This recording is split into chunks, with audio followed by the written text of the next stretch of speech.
Welcome, Aries. This is Regina from Pacific Tarot, getting ready to do a February general reading for you. I am doing this very close to the Wolf Moon in January, and the focus has been, in addition to the lunation energy, the energy of Pluto joining the Sun in Aquarius, is highlighting an area of your creative expression.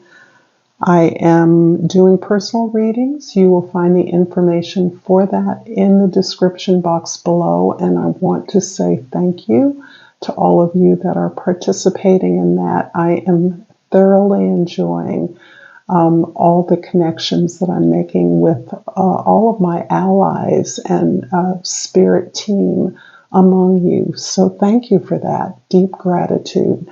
I also will be giving away a free reading for February and I select those candidates from the comments and the donations that I receive.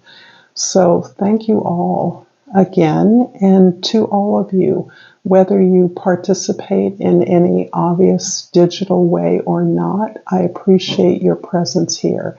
That's what's most important. Let's get started with your overall energy for the month of February, Aries, the Knight of Wands. The Knight of Wands is really underscoring this creative expression, the energy, the excitement, the joy, the enthusiasm that you're experiencing at this time around new ways that you can collaborate with peers, with family members, with siblings, with children to build and grow something new. And the goal, the purpose, is for your own growth and expansion. You are keen to experience new things, to discover new opportunities, to face the less familiar terrain of other worlds as you move into the month of February, almost as though you're catching up with a lot of the long time energy of the healing that was represented by Pluto being in Capricorn for almost 20 years or a couple of decades. In your present, we have the Queen of Swords in the past, the Lover's card in the future, the Three of Wands. You're definitely coming forward in the present time with a lot of seeking truth, supporting truth, passion for setting clear and communicating intention with your words and your actions. Language is always important when the swords are out. And the Queen of Swords indicates a certain facility with being able to tease out the truths from others. This is in pursuit of your own truth, but you express that, have a skill at teasing this out by seeking out, by being curious about the experiences of others, by asking questions that allow others to share their experience of truth. And in that way, you're able to calibrate, mold, identify the truth that is resonant within your own experience. Furthermore, you're challenged and interested by the ideas themselves, by concepts, new opportunities to explore higher spiritual values, higher truths, ideas, ways in which you can communicate subtle ideas by allowing others to speak, convening ways for others to speak and join in your truth-telling or pursuit of your enlightenment, your revelation. In the past, you have been really elevating your relationship with yourself. And this is important because this has probably come through some healing work and renegotiation you've done with family ties so that you are in a position to identify your own long-term best benefit. This is you, again, choosing yourself when in many ways you have likely to have been some kind of caretaker, provider, or a person put in a position of responsibility for others. This is a relationship you've learned to marry within yourself so that you are setting out intentions based on this greater communion with your higher self, this honoring your own expression, your own dreams, and the confidence to pursue those, knowing that you can give more fully, be of greater service when you've serviced your own dreams you've lived up to and pursued, are in the process of always pursuing your own higher interest, elevating the quality of service that you provide. This can also be about a relationship, about the nature of your relationships where contracts are more explicit. They become agreements rather than assumptions about roles that individuals will play in a relationship, a partnership, or on a team. This is you joining with others to pursue the higher values, the dreams that you now understand are significant to your purpose. In the future, the Three of Wands is about setting the vehicle to achieve and perform the service in motion. The Three of Wands has you connecting with people, gathering the resources, perhaps building the business, the practice, where you are taking your skills and gifts and turning those towards the future, towards unfamiliar territory. So there is a whole piece here about facilitating your greater self-expression towards the ends of your purpose, your mission, or your calling on earth. I'm going to pull a Soul's Journey Oracle card and ask if you're resonating with this reading, Aries, to like this video, to share this with others who might find it useful or productive, to comment below, and to subscribe to my channel, Pacific Tarot. I greatly appreciate it. And I pulled Adversity. I accept the challenges are the best way to learn. And maybe we can find a little bit more about that adversity in the reading. I'm also going to pull Flora and Fauna of Africa. And I think adversity, at least for many of you, can represent this struggle towards authenticating your creative, your gifted expression, your talents, those things that come naturally to you, validating those as legitimate, worthy, deserving of abundance, of fulfillment, of being of service to others. This is part of the path of finding your own healing voice, is convincing yourself that your gifts are of value to others. And in that journey, you have worked very hard. You've overworked yourself, demonstrating to others, constantly demonstrating to others through helping, providing them, supporting them, how important, how worthy your service can be. I've also pulled the Komodo dragon, and the plant associated with that is the oak, the mighty oak, and the key word is steadfastness.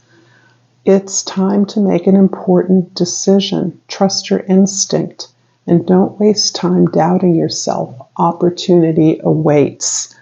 I'm going to put the Komodo dragon over here with the Lovers because I think this is a lot about this decision you're making, this opportunity you have to choose yourself and what that deeply means when you're choosing you. I'm going to clarify the Queen of Swords in the presence with the Three of Swords and the Page of Pentacles.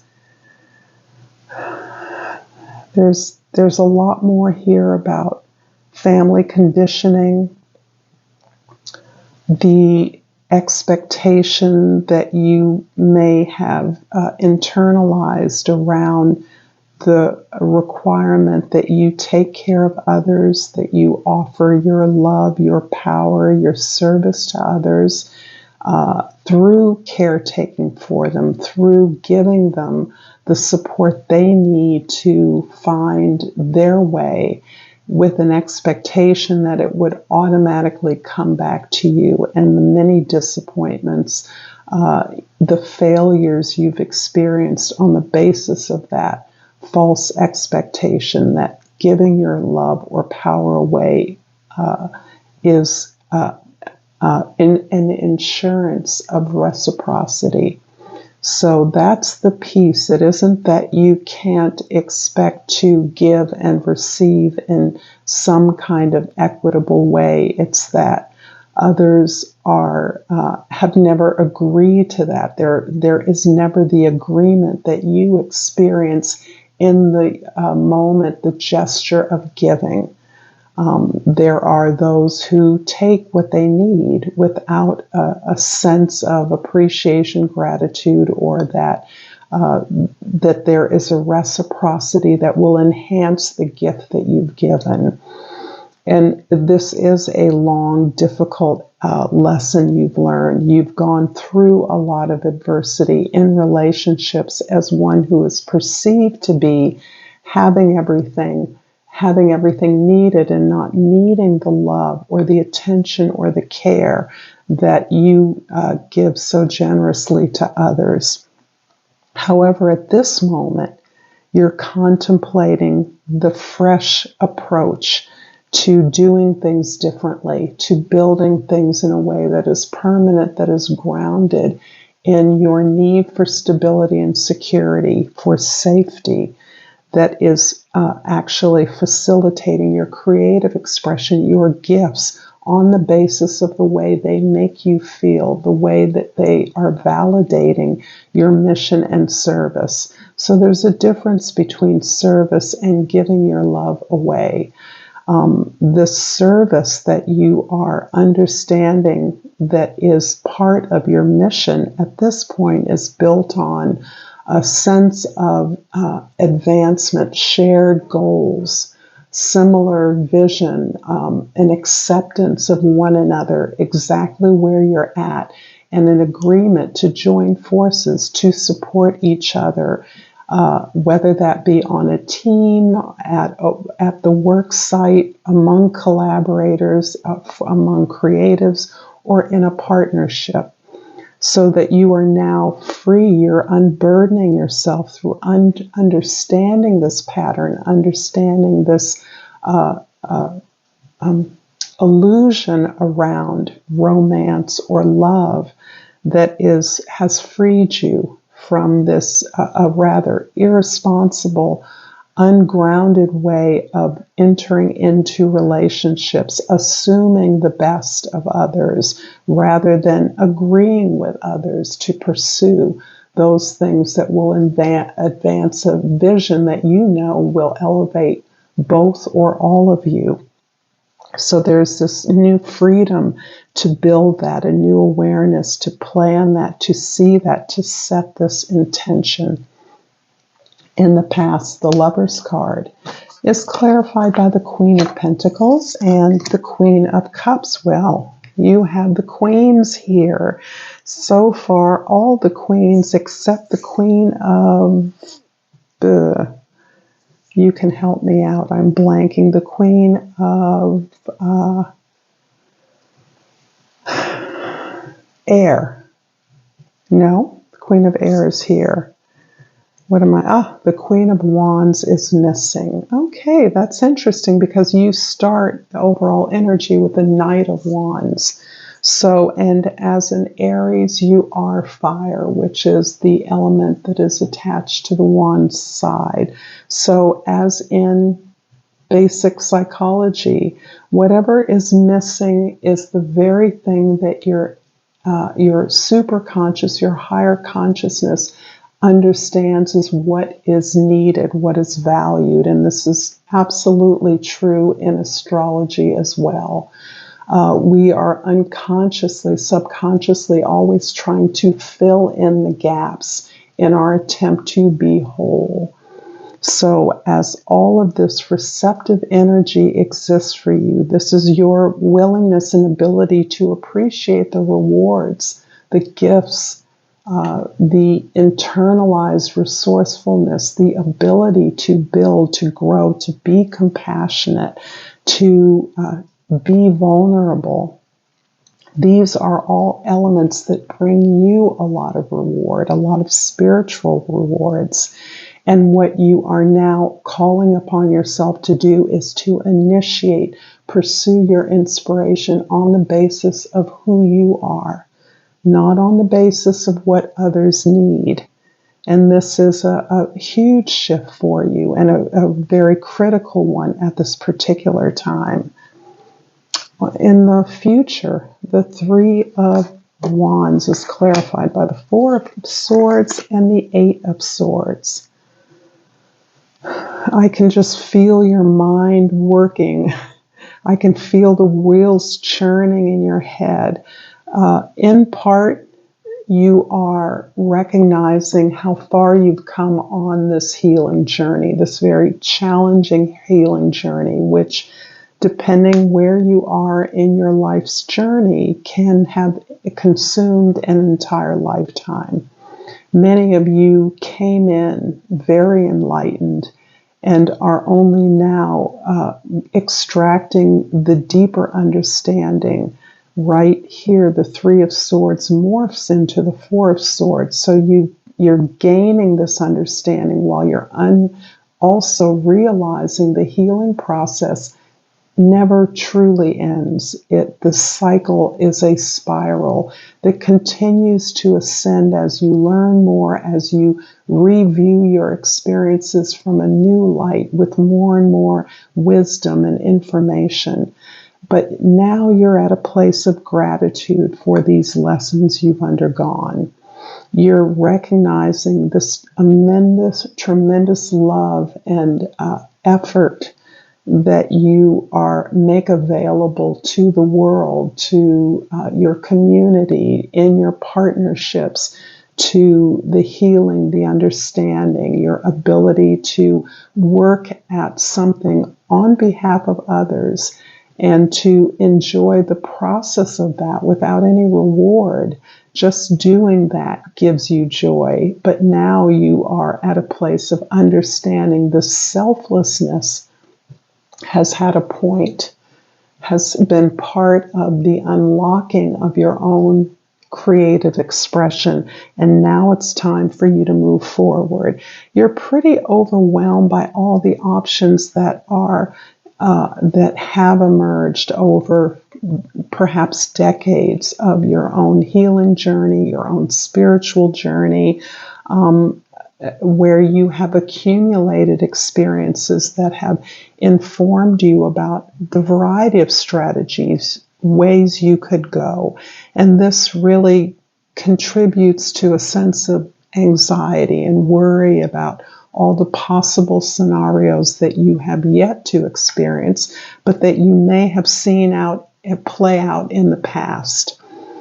This is really a caution to retreat from the monkey mind, to pull back from the constant overwhelm, anxiety, and circular thoughts that are consuming you and seem to have a life of their own, from which you can only feel yourself and being able to unhook by devoting yourself to others, because this is your habit.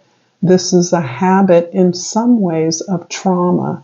It's a gift to be able to tend to others, but tending to it till, as a friend has said, until it hurts is you're enacting an old trauma rather than releasing all those thoughts, worries, experiences of how things have gone, all the suggestions, other people's opinions about what you should do, all the things that are happening in the world that impact the possibility for chaos and utter destruction or ruin in the world are crowding in on you when you have easily the gifts and the skills, the intention to release that and to live in the present moment. And that is offering you this gratitude.